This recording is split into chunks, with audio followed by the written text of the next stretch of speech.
Hello guys, mag-aalmusal ako ngayon dito sa may Ayala Mall, Marikina Heights, dito sa may Agahan. Ang kagandahan dito sa Agahan guys is budget friendly lang yung mga presyo ng pagkain nila. May student meal, solo meal at pangbarkadahan. More on rice silog yung mga binibenta nila dito guys. Bukod sa napakamura nilang meal dito guys, unlimited coffee rin sila dito. Brewed coffee yung siniserve nila dito guys, kaya talaga magigising ang diwa mo dito sa umaga. Lalo na ngayon, mas nahihilig talaga ako sa black coffee kasi healthy.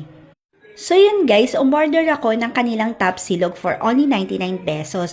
Yun nga guys, unlimited soup din sila rito. Tara, samahan niyo ako, tikman natin yung kanilang top silog.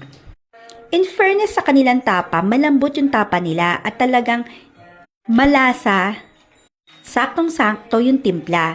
Umorder din ako ng kanilang pancake for only 65 pesos. Yung pancake nila guys, para rin naman yung niluluto natin sa bahay, pero masarap naman.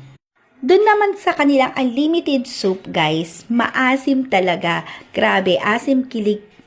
Kung mahilig ka sa maasim na sabaw, magugustuhan mo rin to. So yun guys, naubos ko lahat ng pagkain. Follow for more food trip.